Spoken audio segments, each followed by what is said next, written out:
এটা ছিল গতকাল রাতের মানে বাজার নিয়ে আসা হয়েছে। তো আমি কি করছি, রাতেই কিছু কাজ গুছিয়ে রাখছি, যেহেতু বাবু ছোট আমি রাতেই গুছিয়ে রাখি। তো হ্যালো এভরিওয়ান, আসসালামু আলাইকুম, welcome back to my channel. এবং যেখান থেকে আমার ভিডিওটা দেখতেছেন সবাই প্লিজ আমার চ্যানেলটি সাবস্ক্রাইব করবেন, এবং যারা সাবস্ক্রাইব করা আছে তাদেরকে অসংখ্য ধন্যবাদ। তো এই তো আমি বেশ অনেকদিন পর একটা লং ভিডিও নিয়ে আসছি।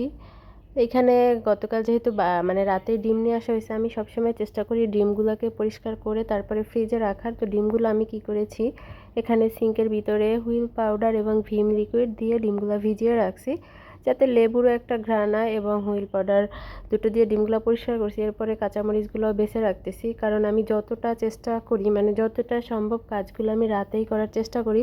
এবং আমি অনেক আপুদেরকে বলবো, মানে আপনাদের যাদের ছোট বাচ্চা আছে আপনারাও যখন সুবিধা তখনই কাজগুলো করে মানে করে রাখবেন। দিনের অনেকটা সময় তো বাবুকে দিতে হয়।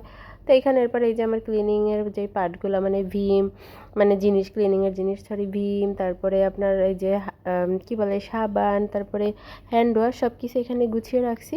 গুছিয়ে একটা ডিব্বায় করে আমি রেখে দিই, কারণ এতে কি হয় আমার সুবিধা আর খোঁজাখুঁজি লাগে না।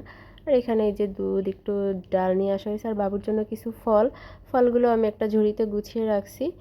এখন এটা কিন্তু পরে মানে কিছু প্লেট বাটি জমছে, সেটা মানে চা খাওয়ার পরে যেই প্লেট বাটি, আমি এখন চেষ্টা করি প্লেট বাটিগুলো ধুয়ে ফেলতে, কারণ খালা ইদানিং খুব লেট করে আসে, খালার আশায় আর থাকি না।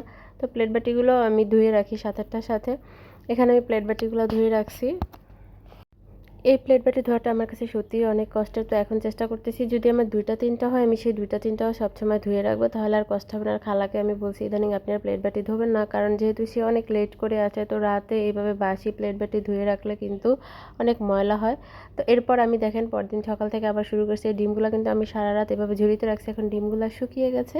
তো ডিমগুলা দিয়ে আমি মানে ফ্রিজে রেখে এরপরে আমি বাবুর জন্য একটা ডিম সিদ্ধ বসাই দিছি, কারণ বাবু উঠে গেছে। তো বাবুর জন্য একটা ডিম সিদ্ধ বসে দিয়ে ডিমগুলো ফ্রিজে রেখে রাখবো। আর এখানে আমি এই যে পাট শাক দিয়ে একটু ডাল রান্না করবো, সেই মোটা ডাল আনাইছি কিন্তু আমি পাট শাক দিয়ে খাওয়ার জন্য। তো এখানে আমি পাট শাক দিয়ে ডাল রান্না করবো, সেজন্য ডালটা একটু ভিজিয়ে রাখতেছি। আর এর মধ্যে হঠাৎ বৃষ্টি শুরু হয়েছে, তো আমার ব্যালকনিতে যেহেতু খালা অনেকগুলো কাপড় ধুয়ে দিছে, তো আমি সেই কাপড়গুলো নিতে আসছি। আকাশে অনেক মেঘ এবং বৃষ্টিও পড়তেছে। তো এই কাপড়গুলো সব এখানে এনে এখন জড়ো করে রাখতেছি, কারণ এখন আর আমি কাপড়গুলো ভাঁজ করব না, তাহলে আমার রান্নাবান্নায় দেরি হয়ে যাবে। আর যেহেতু বাবু উঠছে, বাবুকে খাওয়াতে হবে। তো এখানে ডালের জন্য আমি পাট শাকটা বের করে নিচ্ছি। এখন পাট শাকটা কেটে কুটে রেডি করে রাখবো। এবং বাবু উঠলে কি হয়, আমার কাজে খুবই লেট হয়। দেখা গেছে আমি সব গুছিয়ে রাখি, তারপরে কেমন যেন রান্না করতে গেছি। দেখেন কি বাতাস আমার রান্নাঘর থেকে। তো আমি জানালাটা একটু অফ করে দিব, কারণ বাতাসের সাথে বৃষ্টি হলে কি হয়, রান্নাঘরে বাতাসের সাথে পানি ঢোকে। তো এখানে এই যে আমি শাকগুলা বাছতেছি। তো এই ফাঁকে কিন্তু শাক বাছতে বাছতে মানে ডিমটা সিদ্ধ হইতে হইতে মানে শাকটা আমি বেছে নিব। আসলে ছোট বাচ্চার মায়েরা যতটা পারে কাজ কিন্তু এগিয়ে রাখে, এবং আমার এখন মনে হচ্ছে যে চাকরি করার থেকে, মানে বাচ্চা পালার থেকে চাকরি করা সহজ, মানে এত প্যারা দেয় এরা।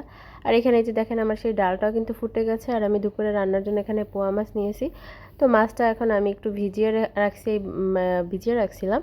তো মাছটা এখন একটু আমি ধোবো, এরপরে আমি শাকগুলোও একদম পরিষ্কার করে নিব, মানে শাকটা ফ্রেশ আছে, খুব অল্প ধুলে হয়ে যাবে।